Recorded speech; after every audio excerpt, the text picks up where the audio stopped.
Muy buenas a todas, mi nombre es Isabel Martínez y estoy muy contenta de poder dar este taller de adjudicación para todas vosotras, para este primer BP Clara Campoamor, para todas aquellas que estéis empezando a juzgar o que sea vuestro primer torneo juzgando.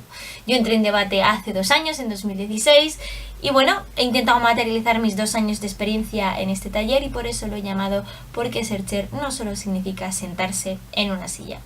Muy sencillo, vamos a ir desde lo más básico para aquellas que tengan su primer contacto dentro de la adjudicación hasta cosas más intermedias y típicos errores de novatos y no tan novatos. Así que empecemos. Lo primero, los tipos de jueces que hay. Hay 3 tipos de jueces.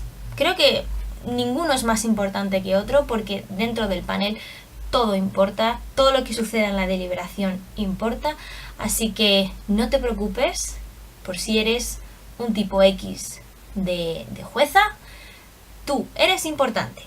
3 tipos de jueces. En primer lugar, juez trainee, que significa que tiene poca experiencia, no tiene todavía desarrollado un gran análisis del debate y por lo tanto tendrá una voz pero no tendrá un voto a la hora de adjudicar las posiciones de un debate. Esto significa que si te toca ser trainee es porque tienes que aprender, vas a aprender muchísimo y sobre todo porque te van a poner con jueces bastante buenos, jueces principales, que te van a enseñar mucho y te van a enseñar muy bien. En segundo lugar serían los jueces panelistas, que entendemos que son jueces con un poco más de experiencia en general o que tienen una mejor visión del debate que un trainee. Y estas personas sí que tienen voto. Y por último, el juez principal o el chair, ¿vale? Que sería la persona posiblemente más experimentada dentro de ese panel de jueces y que entendemos que está capacitada para moderar o dirigir la deliberación y luego poder explicar en un feedback las posiciones. Esta persona tendría un voto de calidad en caso de que haya un empate, pero ya os digo, ninguno de los 3 es menos importante que otro. Todo cuenta. ¿Y por qué todo cuenta? Y os voy a explicar un poco los principios de un buen juez en general, que lo iréis viendo y que está materializado dentro de todo este taller. En primer lugar, el principio de responsabilidad, ¿vale? Esto significa que tenemos que ser analíticos y justos. ¿Y por qué? 3 vertientes de la responsabilidad. En primer lugar, hacia la competición, porque creo que cuando juzgamos tenemos que tomárnoslo en serio en general, pero también como si estuviésemos trabajando, ¿vale? Es un ejercicio de algo que yo voy a dar a los otros con mi análisis y que creo yo que ha sucedido dentro del debate, y creo que es importante esta responsabilidad hacia la organización y el torneo, hacia la competición, para que todo vaya bien, ¿vale? También tenemos una responsabilidad hacia los equipos y de aquí el hecho de que tenemos que ser analíticas y justas, es decir, tenemos que darle crédito justo a quienes hayan hecho esta argumentación o la otra, cómo se han hecho las comparativas, dar los speaker points, los puntos de orador, de la manera más justa posible para tener en general los mejores equipos o los equipos que lo han hecho mejor en ese torneo en las rondas clasificatorias y luego en las rondas eliminatorias. Y por último, la responsabilidad hacia ti mismo, que también es muy importante porque al fin y al cabo lo primero que te pones a prueba para saber si entiendes el debate, si puedes analizar las cosas, pero en segundo lugar, porque tú también estás compitiendo. Tú cuando estás juzgando, también la organización, la competición, lo que quiere es tener a los mejores jueces en las rondas finales. Y por eso es importante que tú pongas tu 200% para intentar hacerlo bien, para ser justa, ser comparativa y que puedas clasificar, ¿no? Que puedas breakear también como jueza, que el equipo de adjudicación vea que te esfuerzas, que se vean esos feedbacks de tus principales. Una manera de exigirte para, no sé, creo que para mí significa mucho cuando breakeo como jueza, como cuando me ponen en panels de finales o semifinales, porque significa que lo estoy haciendo bien y que los equipos creen que mis deliberaciones han sido justas, mis feedbacks han sido claros, y eso es algo que creo que te reporta un feedback positivo para ti, para saber en qué cosas tienes que mejorar, qué cosas son tus puntos más fuertes, pero sobre todo cuál es ese rango de mejora que tú necesitas. Segundo principio muy importante es el de no intervención, que luego lo veréis viendo desarrollado a lo largo de este debate, pero vamos a hacer un pequeño spoiler. No intervención es decir que no puedes opinar sobre las argumentaciones. No puede entrar tu ideología o tus opiniones dentro de un análisis, todo eso queda fuera. Y en tercer lugar, ser comparativos. Comparar. Esto no es que gobierno es un equipo a favor y oposición es un equipo en contra. No, son 4 equipos totalmente independientes que van a debatir entre sí para ver quién queda primero, segundo, tercero y cuarto. Bien, y por último, ser didácticos. Sobre todo si te toca ser el juez principal, la jueza principal, ser el chair de esa sala, significa que tú vas a dar el feedback y los equipos tienen que mejorar. Y esto es muy importante, por eso tenemos que tener esa vocación de enseñar. Pero no solo enseñar a los oradores qué cosas han hecho bien y en qué cosas pueden mejorar ese feedback constructivo, sino también enseñar, si eres el chair, ¿vale?, a tus panelistas y a los trainees que tengas en esa sala, cómo hay que analizar el debate y cómo se deben hacer las cosas. Por eso es importante ser didácticos. Super reglas de adjudicación, pequeños super consejitos del día. Lo primero, debes basarte en el debate y en los argumentos del debate. Y tienes que prestar la máxima atención al desarrollo de este debate. Esto significa que no podemos opinar o no podemos entrar a valorar qué nos hubiera gustado a nosotras que hubiese sucedido en el debate. Cómo yo a lo mejor hubiese refutado X argumento o cómo yo hubiese analizado mejor ese otro argumento. Eso jamás puede suceder cuando estemos analizando un debate. Luego, debemos prestar atención al discurso del orador. Esto significa que un orador tiene 7 minutos 15 segundos, ¿vale? Da igual que el orador cubra los 7 minutos, da igual que el orador no cubra los 7 minutos. Tenemos que tener en cuenta lo que ha sucedido en esos 7 minutos que tiene como máximo. A lo mejor te puedes encontrar un discurso de 5 minutos y que sea el mejor de tu vida, ¿vale? El hecho de que no cubra los 7 minutos no significa absolutamente nada. Y por último, debe ser comparativo y comparar las argumentaciones. No se trata de si gana a favor o gana en contra, sino cómo quedan las posiciones del 1 al 4 general. Por lo tanto, esto significa que si cumplimos todas estas cosas, seremos justas y daremos crédito a quien se lo merece por lo que ha hecho. Que no existe MVP, súper importante. Lo primero, las penalizaciones. Eso no existe en BP, ¿vale? Nada en BP resta. Todo suma o no suma. Si, por ejemplo, Látigo argumenta todo nuevo, ¿vale?, y trae todo el caso el Látigo, ya sea de gobierno, ya sea de oposición, muy importante, ninguno de los dos puede argumentar. Simplemente yo silencio su discurso. No puedo penalizarle porque no se puede penalizar, ¿vale? Aquí no existen las penalizaciones. Todo suma o no suma. En segundo lugar, no existen los cuartos automáticos y creo que se resuelve muy fácil. ¿Por qué no existen los cuartos automáticos? Porque siempre puede llegar un equipo que sea peor que el que tú creías que iba a quedar cuarto, ¿vale? La cuestión es que si creemos que existen cuartos automáticos, se cumple el que estamos penalizando. Si no se penaliza, significa que no existen los cuartos automáticos, ¿verdad? Y por último, no existe el arrastre, ¿vale? El arrastre son los padres y vamos a explicar por qué. Como ya he dicho previamente, el debate, el formato BP no es un a favor o un en contra absoluto, lo que significa que si Cámara Alta de Gobierno ha aprobado absolutamente todo, no significa que en segundo lugar Cámara Baja de Gobierno deba quedar segundo, porque entonces estamos dando crédito a la Cámara Baja por cosas que ha hecho la Alta, lo que significa que no somos justos y no somos comparativos y estamos siendo irresponsables con la competición, con los equipos y contigo misma. Por eso los arrastres no existen, son los padres. ¿Quiénes somos, por lo tanto, cuando juzgamos y cuál es el papel que tiene que tener un buen juez? Bueno, do's and don'ts, ¿vale? Por decirlo así. ¿Quiénes somos? Somos el votante medio informado, lo que significa que sabemos más o menos de forma general qué existe o qué está pasando en el mundo.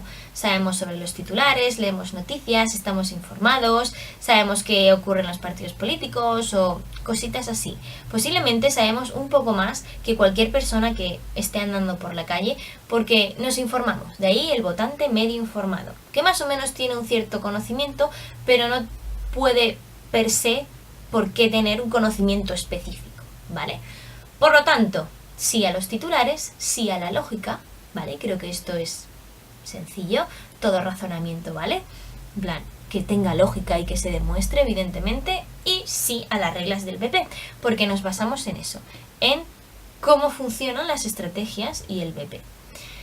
Muy importante tener en cuenta los datos técnicos o el conocimiento técnico. Esto es más bien un filtro para nosotras como juezas, lo que significa que si yo, que estudio Derecho y Ciencias Políticas, hay un debate de relaciones internacionales y yo sé una teoría de, no sé, Huntington por la cual me explica por qué suceden las revoluciones sociales, las revueltas sociales y cuál es el desencadenante, por ejemplo, ¿vale? Para materializarlo, por qué surge la primavera árabe, ¿vale?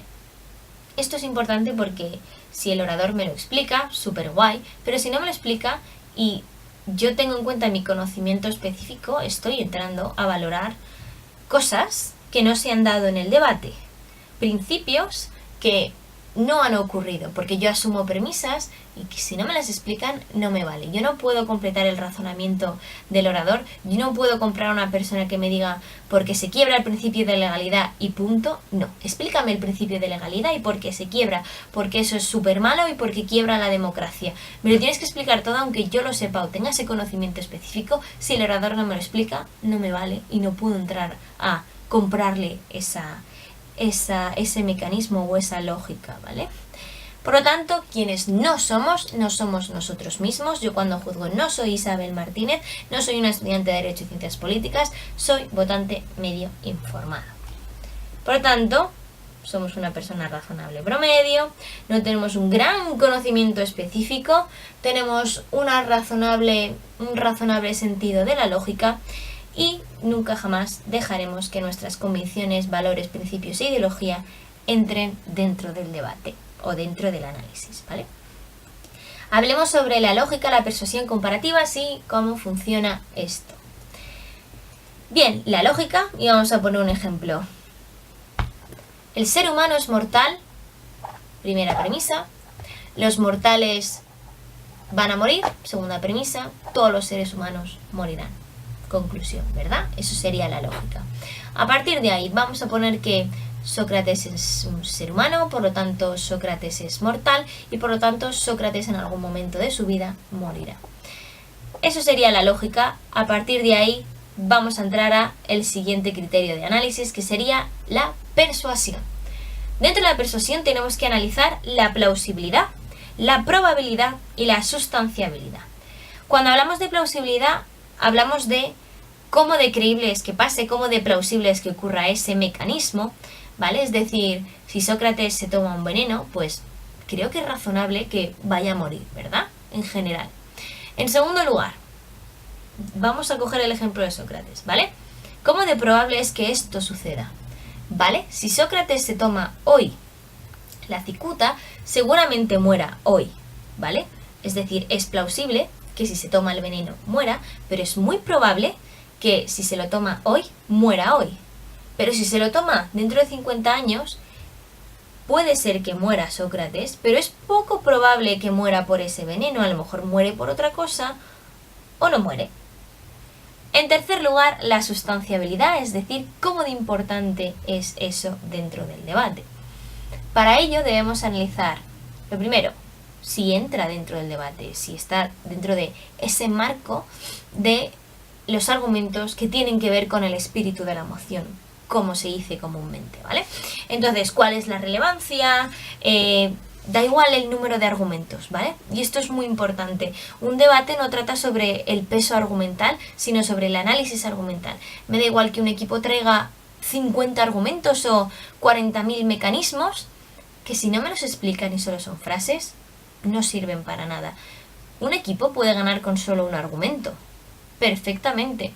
Si es el argumento que gana el debate y el análisis argumental es brutal, me explica por qué es plausible, por qué es probable, por qué es tan importante esto dentro de este debate. Y por último, el último criterio, el impacto. Es decir, ¿por qué a mí esto me importa? ¿Por qué es lo más importante del debate? ¿Esto qué es? ¿No? Es decir, el objetivo de a quién perjudica o beneficia más, cuál es la minoría o cuál es el colectivo que más me importa dentro de este debate, y la profundidad del análisis, ese mecanismo es excluyente, va a existir en la comparativa ese beneficio en ambos mundos o ese daño en ambos mundos, etcétera, etcétera, etcétera. Por lo tanto, tenemos en cuenta la lógica y tenemos en cuenta la plausibilidad, si es creíble o es razonable que pueda suceder, la probabilidad, cómo de probable es que eso se vaya a llevar a cabo, y la sustanciabilidad con el impacto. ¿Por qué esto es importante y por qué esto es lo más importante dentro del debate? Comparativas. Cuando comparo, ¿en qué me fijo y qué analizo? Hay que realizar las 6 comparativas, ¿vale? Es decir, las 3 comparativas por cada cámara. Como os he dicho, no es una a favor y una en contra, tiene que haber un primero, un segundo, un tercero y un cuarto, y tenemos que saber justificarlo. Lo que significa que tenemos que hacer la comparativa desde primer gobierno con primera oposición, primer gobierno con segundo gobierno, primer gobierno con segunda oposición, y así con el resto de cámaras.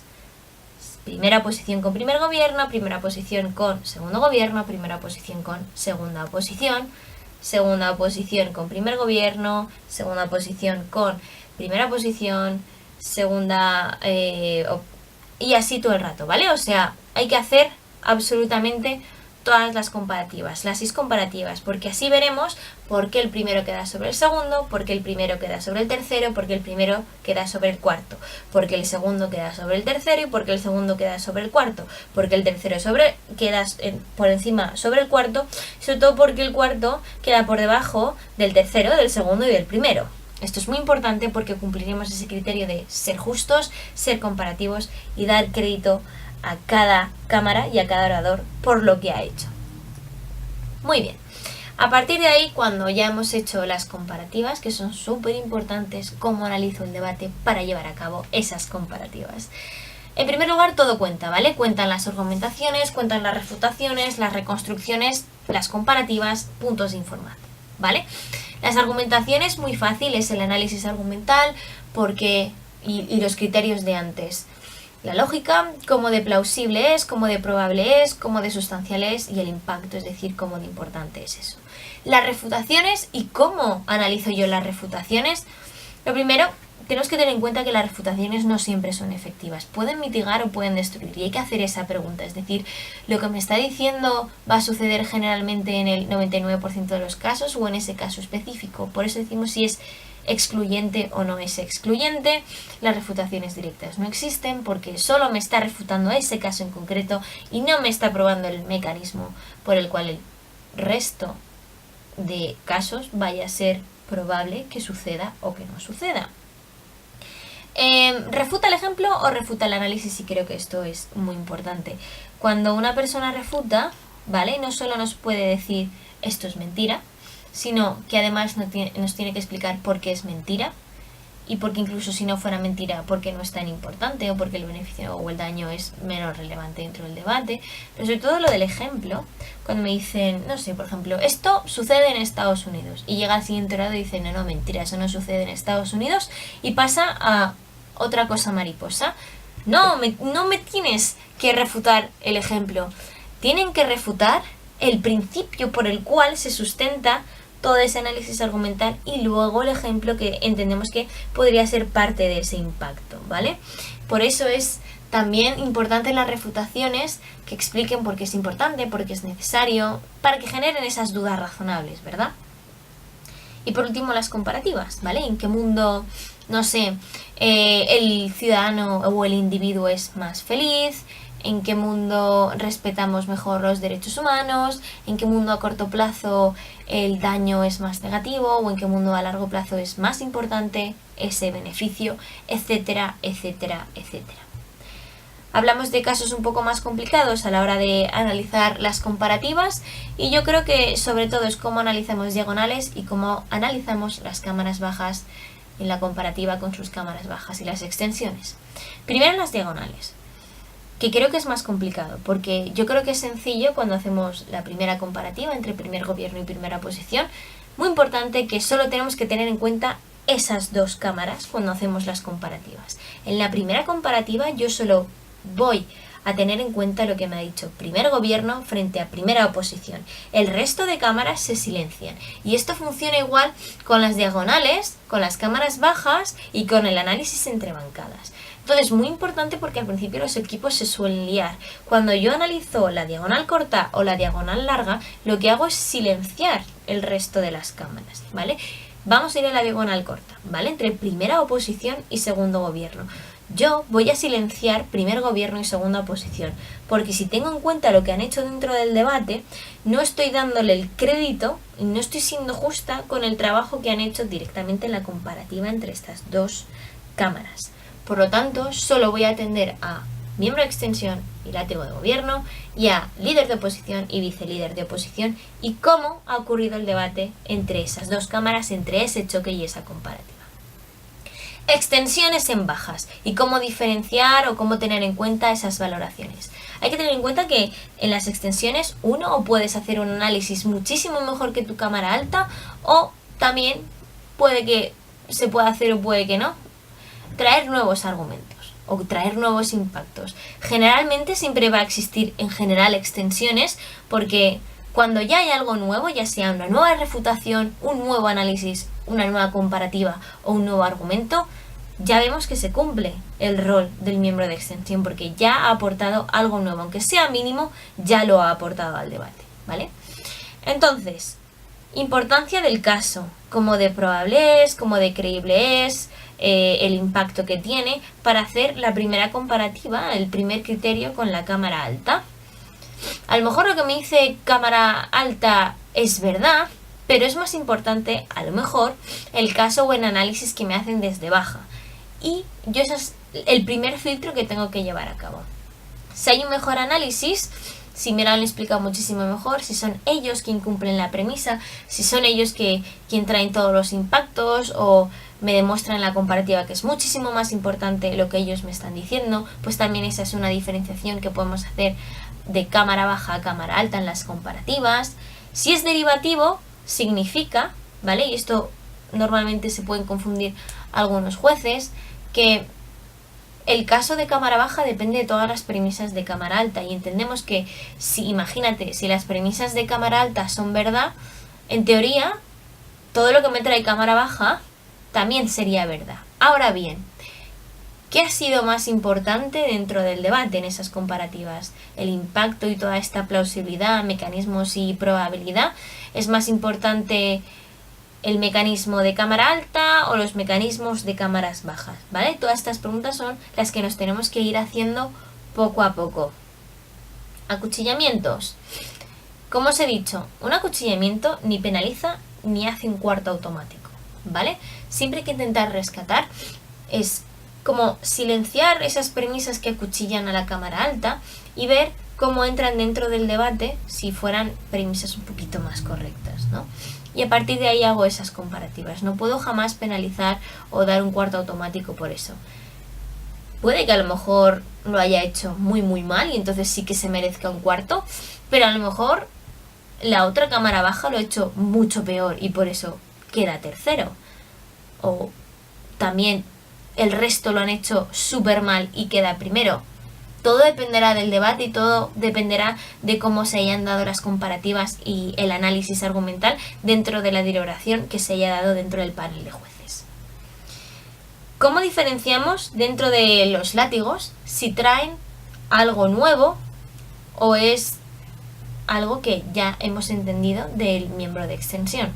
Mi consejo es, sobre todo, primero entender que el látigo, ya sea de gobierno o ya sea de oposición, puede traer los ultimísimos razonamientos y diferentes impactos o últimos impactos y evidentemente las comparativas y refutar.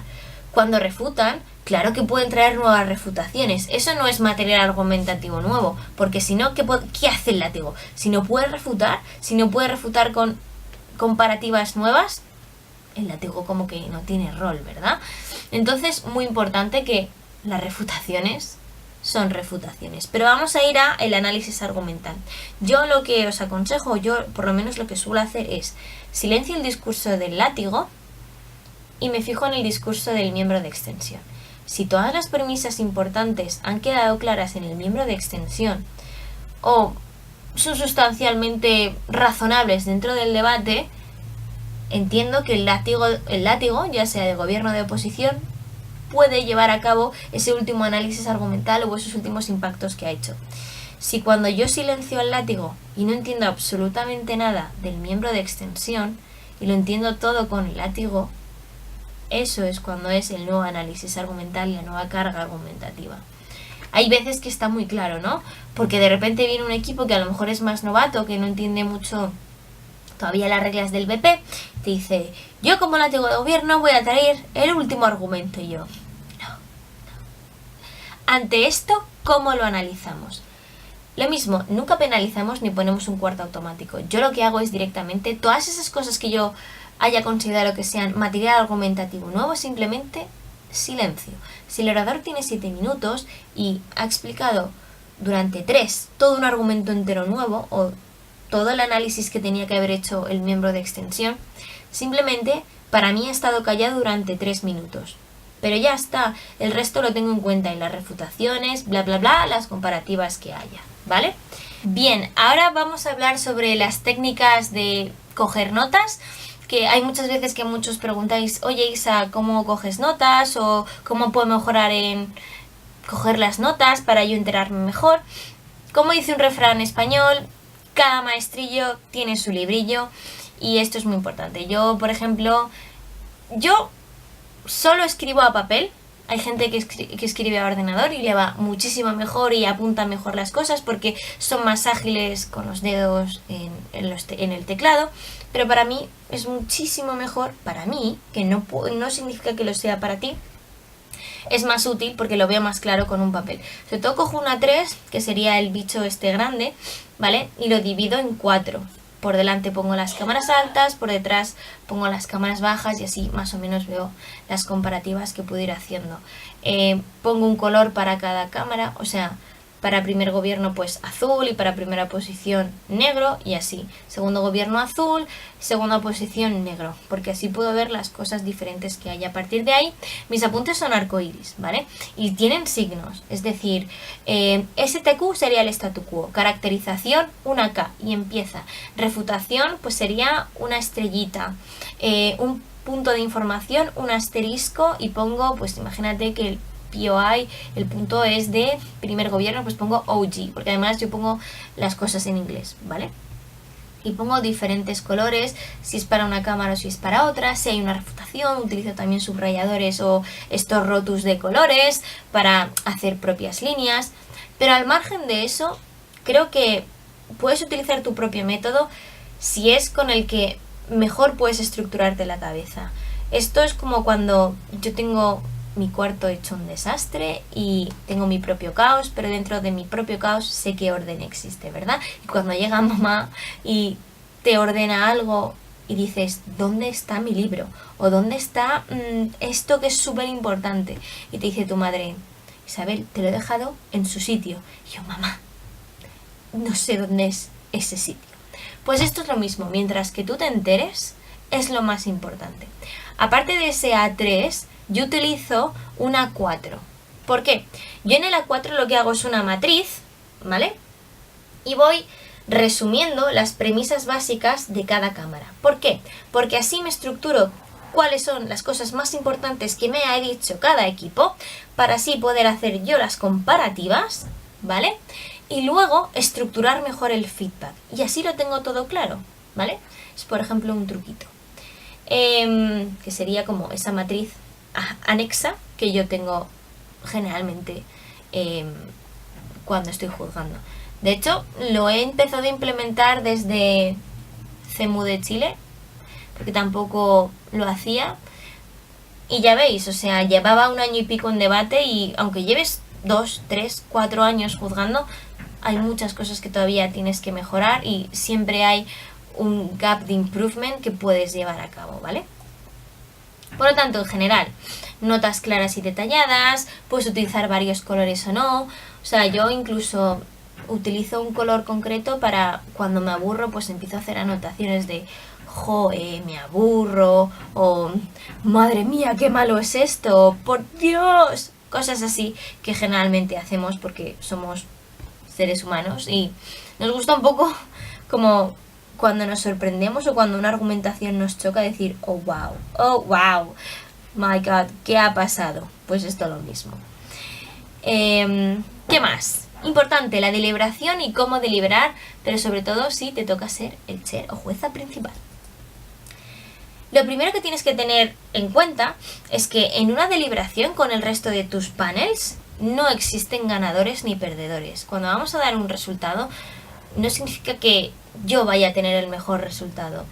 Lo que hay que sacar es el mejor resultado posible, el resultado más preciso y el resultado más justo. Y si puede ser, consensuado. Dentro de la deliberación, ¿vale? Como juez principal, cuando estás en esos 15 minutos, lo primero que tienes que hacer es preguntar el call de la persona menos experimentada, es decir, el trainee, a la más experimentada, ¿vale? Incluso si conoces a los panelistas, pues sabrás si uno tiene más experiencia o no en debate. ¿Esto por qué se hace? Porque si yo directamente pregunto a mi amigo, que sé que sabe mucho de debate, va a condicionar las adjudicaciones del resto. Y yo lo que necesito como juez principal, ese principio de ser didácticos y de enseñar no solo a los equipos, sino a los jueces que tengo en sala, es saber el call preliminar del trainee y por qué ha dicho eso en general, y así poco a poco, para que ninguna opinión condicione los resultados del resto. Entonces, muy importante, generalmente deberás tener un call preliminar nada más haya finalizado el debate. No tiene por qué ser completo, pero algo más o menos tendrás en mente. Entonces, ¿qué analizo? Muy importante, el debate no trata sobre el número de argumentos, no trata sobre el peso argumental. Me da igual que un equipo traiga 50.000 mecanismos, si no me explica ninguno y todos son frases, jamás ganará el debate. Un equipo puede ganar con un solo debate que sea el más importante y el que haya tenido el mejor análisis argumental puede ganar, ¿vale? Esto no es de pesos, de 50 argumentos versus 3 argumentos, no, sino sobre el análisis de la caracterización, de la métrica, del análisis argumental, las comparativas, las refutaciones, etcétera, etcétera, etcétera. Entonces, ¿cuánto tiempo tengo? ¿Vale? Cuando se termina el debate, tienes 15 minutos para llevar a cabo la deliberación, ni uno más ni uno menos. Y hay que cumplir con el tiempo, sí o sí. Es decir, yo cuando finaliza el debate digo 30-45 segundos para analizar notas y damos los resultados preliminares. Si eres principal, te tocará llevar la discusión, no tengas ningún miedo, para eso estás. Ningún juez va a tener la verdad más absoluta, ¿vale? Simplemente hay que compartir ese análisis y explicar las cosas de por qué.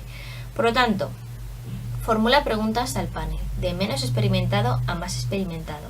Y si han pasado ya 13 minutos, súper consejito de la deliberación, votad. Porque lo más importante para un torneo es dar los resultados a tiempo. Porque todo el torneo tiene que ir a tiempo. Yo, como a lo mejor organización de un torneo, no puedo asumir que haya retrasos de 5 horas. Jamás en la vida. Lo que significa que tengo máximo 13 minutos, votamos y rellenamos el ballot, ya sea digital y también si hay físico, ¿vale? Eso es muy importante. Y si eres panel y tu juez principal te pregunta en las comparativas, tienes que ser específico y tienes que decir, vale, ¿qué ha pasado en cámaras altas? Primer gobierno me ha traído A, B, C. ¿Qué ha hecho primera oposición? Y en las comparativas, porque queda uno por encima de otro. Por esto, esto y esto. Porque creo que esto es más importante, porque me demuestran esto y por lo tanto su mundo es mejor, su mundo es peor, etc. Tenemos que ser justos, concretos, específicos y comparativos. Yo como jueza principal ya más o menos sé lo que ha pasado, o sea, no es que más o menos sepas, que sé qué ha pasado en el debate y yo tendré mi adjudicación, ¿vale? Pero a mí lo que me interesa como ya sea el trainee o como sea el panelista, es saber cuál ha sido tu análisis argumental y cuáles tú crees que son las comparativas más importantes, ¿vale? ¿Qué más? No hay consenso, lo he dicho antes, 13 minutos se vota. Sorry, not sorry, lo importante es que salgan los resultados. ¿Te han roleado? ¿Qué significa rolear? Imagínate que sois 3 jueces, tú eres el principal y tienes 2 panelistas, habláis, no hay acuerdo, pasan los 13 minutos, votamos y tus 2 panelistas votan en contra tuya. Es muy importante que si no sabes tú o no te ves capaz tú o no estás de acuerdo en esa adjudicación, no des tú el feedback, que lo den los panelistas. Y esto es muy importante. Si eres panelista y crees que tienes razón, tienes que explicar muy bien por qué. Te tienes que ver capacitado de luego poder dar un feedback, porque luego el feedback que van a dar los debatientes no va a ser al juez principal, sino van a ser a los panelistas que den esa retroalimentación. Entonces, tenedlo mucho en cuenta. Si no estáis seguros, decidlo, argumentarlo, y si creéis que tenéis razón, luchar por ello, ¿vale? Uno no va a tener un mejor resultado que otro, simplemente dentro de la deliberación, si hay un mejor análisis, lucha por ello, ¿vale? A lo mejor si roleas, estás roleando porque es correcto, yo lo he hecho, ¿vale? A mí me han roleado injustamente, lo asumo, o sea, me aguanto y he dejado que los panelistas hagan la adjudicación, excepto una vez, que fue en Precemú de Chile, que sí que es verdad que me rolearon, pero no sé, lo vi razonable y dije, creo que puedo explicarlo, voy a explicar yo las comparativas, pero luego os voy a explicar cuál ha sido mi adjudicación y por qué spliteo, ¿vale? Estoy en contra de esas posiciones. ¿Qué más? Cuando está explicado un razonamiento, cuando vamos a explicar el por qué yo creo que esto es mejor o creo que esto es peor, cuando nos damos cuenta que estamos completando, cuando estamos dando absolutamente todas las razones, ¿no? Cuando estás teniendo una sensación de que estás explicándolo absolutamente todo, ten cuidado. Eso pasa muchas veces. Por eso hay el filtro del conocimiento técnico. El hecho de que tú a lo mejor estudies Derecho, o estudies Ciencias Políticas, o estudies Biotecnología, o estudies Historia. Hay veces que a lo mejor cuando te dicen A, como tú estudias ese área, dices, joder, claro, ya está, primeros, porque han dicho A. No, explica A. Si tú estás viendo que estás haciendo un esfuerzo más allá de lo razonable de argumentarme a mí como principal, ¿por qué crees que es esa la comparativa y el razonamiento? Piensa, estás completando el razonamiento, estás entrando de oficio y eso no se puede hacer. Principio de intervención, recuerda, y la responsabilidad hacia ti mismo, exígete.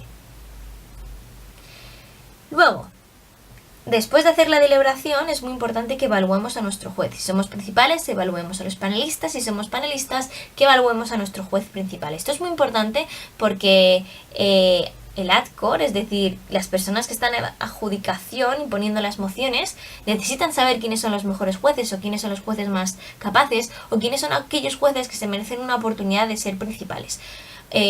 O están en salas altas como panelistas. Por eso es importante que rellenéis ese feedback, ya sea que va a venir en formato digital, en Tabicat o en Tabi o en el software que estén utilizando, y que seas muy específico. Al final seguramente habrá un box con comenta las cosas bla bla bla.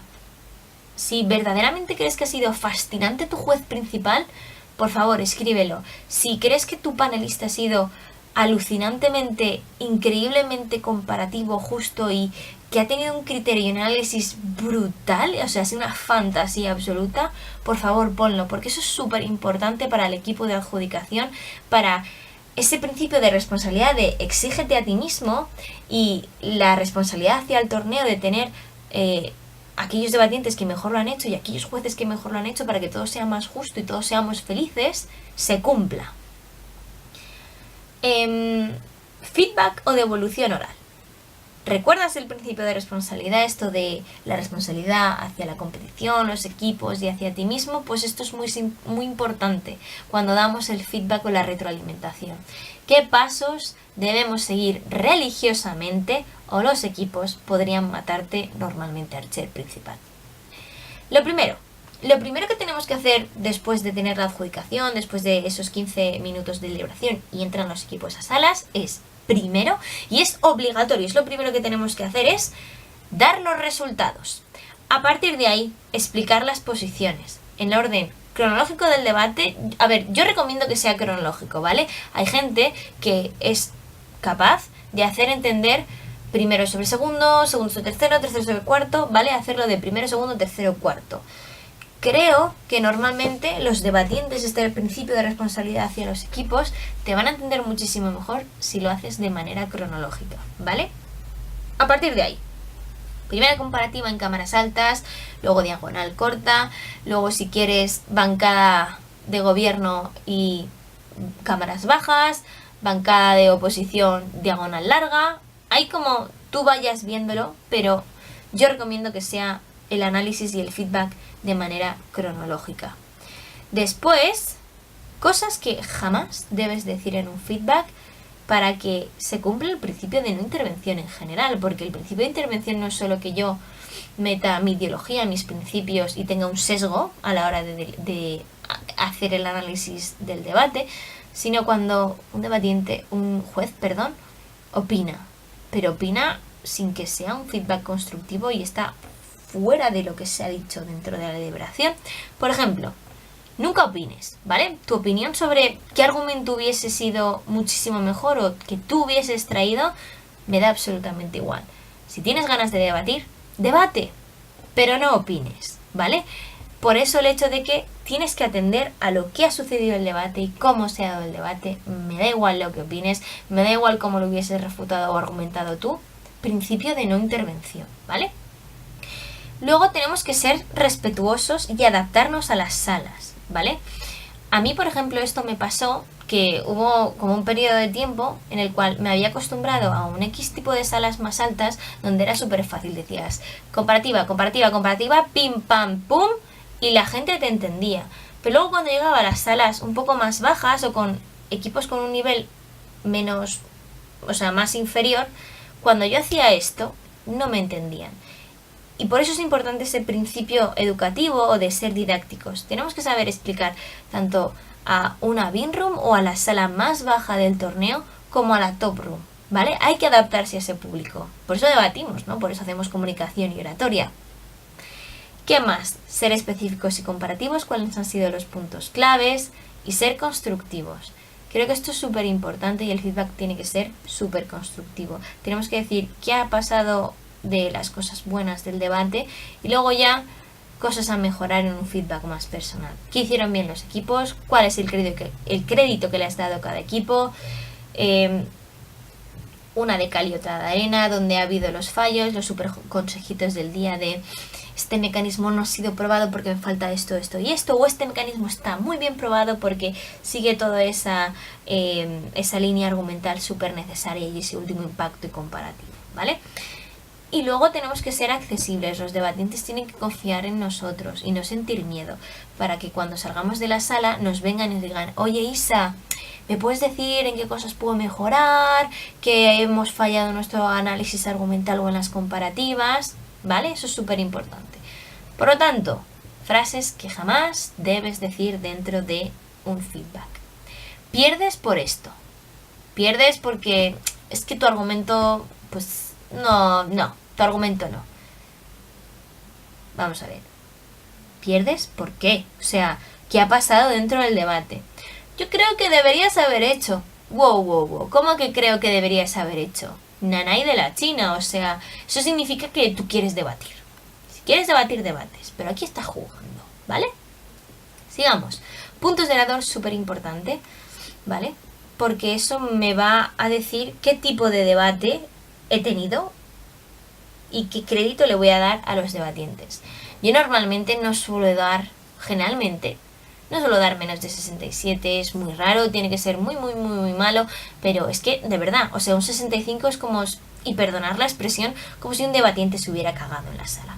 La media de un torneo suele estar entre 73 y 75, eso es un debate razonable, ¿vale? Y esto tenéis que tenerlo en cuenta como base.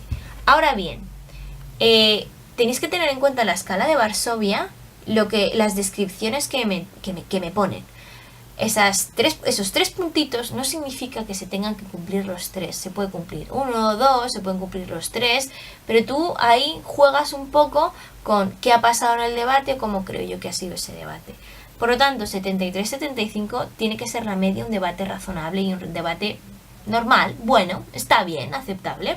A partir de ahí, 76-78 ha estado por encima de la media, ha estado muy muy bien, me ha gustado.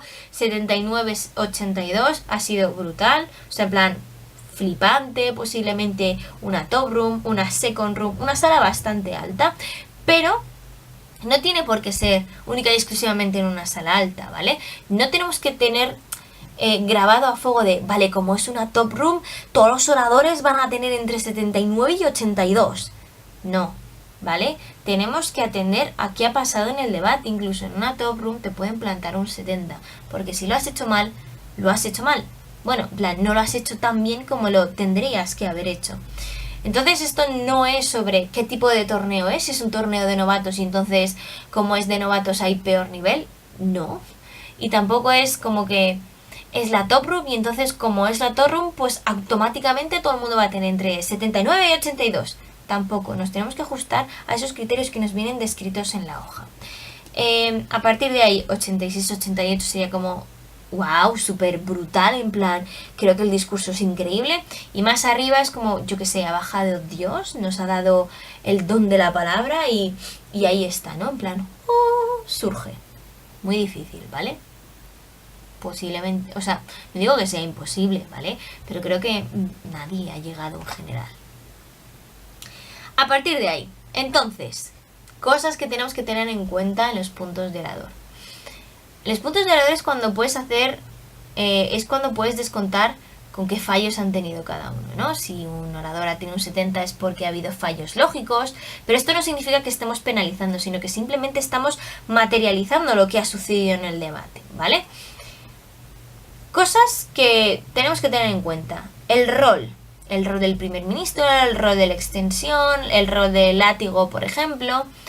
En el rol no todo es exigible. Por ejemplo, el primer ministro, si no define, hay gente que a lo mejor penaliza y es como, no, mira, definir es simplemente contextualizar el debate. No me tienes que definir todas las palabras. No me tienes que decir que definir qué es Colombia o no me tienes que definir qué es lamentarse. No, simplemente es establecer esa contextualidad, ese punto de partida que tú estás dando como primer gobierno para que se dé un buen debate, ¿vale? Entonces, ¿el rol es binario? ¿Sí o no? O sea, el miembro de extensión, ya lo he dicho antes, con que traiga una refutación nueva ya está extendiendo, con que traiga un nuevo punto, un nuevo impacto ya está extendiendo, ¿vale? Pero normalmente es muy difícil que un orador no cumpla el rol, ¿vale? Siempre, en general, lo va a cumplir. Tenemos en cuenta los puntos, pues, cómo ha sido el análisis, cómo ha sido esa estructura, cómo me ha explicado las cosas, etcétera, etcétera. Repito, cómo nos viene descritos en la escala de Varsovia esos criterios que tenemos que tener en cuenta. Errores típicos ahora de novatos y de no tan novatos, muy importante esto último tenerlo en cuenta. De nuevo, y voy a repetir otra vez las cosas, las penalizaciones, no, y los cuartos automáticos tampoco. Siempre puede haber un equipo que sea peor. ¿No se penaliza? No, ¿vale? Roles, igual. No todo es exigible. Un modelo o un plan de acción no existe, o sea, no es exigible. Jamás lo verás en un reglamento. Un plan de acción, simplemente algo que te pueda ayudar para aportar un plus a la argumentación de un equipo, ¿vale? Y los acuchillamientos igual, como lo he explicado antes, no es un cuarto automático, no hay que penalizar, hay que intentar ver qué argumentación casa con el resto de las comparativas y a partir de ahí adjudicar. Tenemos que dar crédito a las cosas, no arrastramos a ningún equipo por cosas que han hecho su cámara alta o su cámara baja. Extensiones derivativas han sido buenas, han sido malas, han sido peores, mejores, más importantes en las comparativas que lo que ha hecho su cámara alta. Y poco más. Bueno, y hasta aquí este taller entero. Espero que os haya gustado y que más o menos...